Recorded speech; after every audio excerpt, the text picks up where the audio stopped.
that West thinks that they can win easily against Putin. They want to exhaust him in Ukraine, and then they will enter the space, and then Russia in today's territory and shaped like it is today won't exist anymore, and Putin will be overthrown and everything else.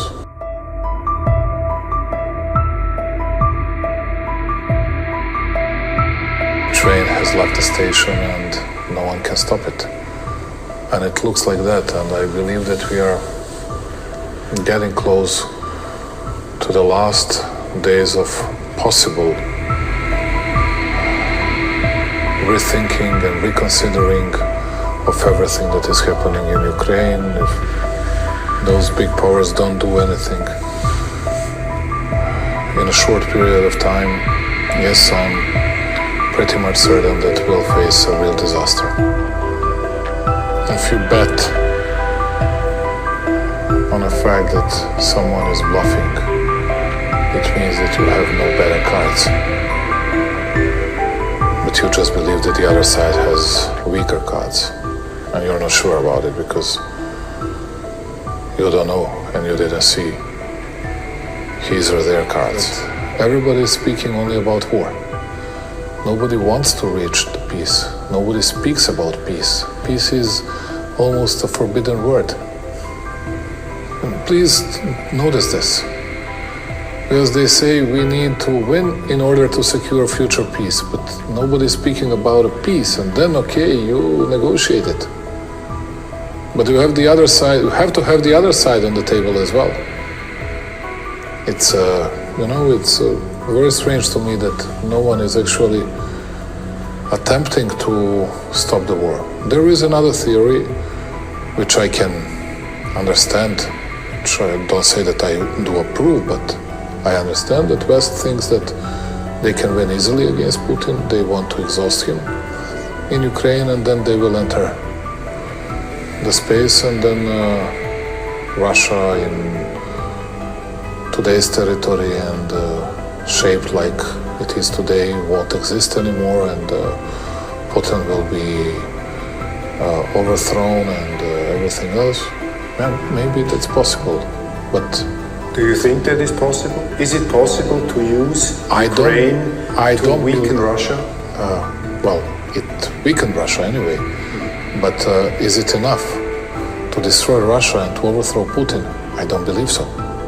In today's Europe, they all act like big heroes, but they did not say to their people that they will pay a very big price. And speaking about it, you and all these leaders should do absolutely everything in order to stop any kind of warmongering behavior and everything. Why I'm speaking that we are getting close to the precipice, to the abyss. Analyze the situation of NATO and the United States. They cannot afford themselves losing war in Ukraine, which means Russia cannot win. Because, first of all, their political legacy will not exist, or it will be so poor that they cannot allow themselves. Number two, position of Europe and the West, collective West, in geopolitical terms, will deteriorate so much that no one would be able to revive it and to renew it. And number three, it will open Pandora's box for more movements, at least, and hostilities against collective West in the future. But take the other side. That's a nice story for one side. But take the other side.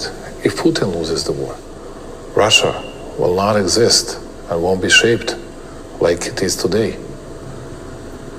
And then when you have these two sides so much far from each other, with their wishes, with their expectations, then you see that everything is at stake. Everything. No one can afford to himself or to itself, to themselves, to lose. When you have this situation, that's why I was saying to you, that's why I was saying publicly and not hiding it, that we are getting closer to a real disaster. Sorry. Who is ready to lose 1 million, 2 million, 5 million, 10 and 15 million people? Ask yourself. I'm not ready to lose a single man, and we won't participate in that. But it's a question for some other people. How close are we now to a third world war, a confrontation? I cannot say a third world war, but that big confrontation, how far we are, I believe that we are not far away from it. Not more than 3-4 months. And there is a danger to happen even before that. Where do you stand in this whole insanity? Where does Serbia stand in this big conflict? We'll keep peace, stability and tranquility within the region and in our country.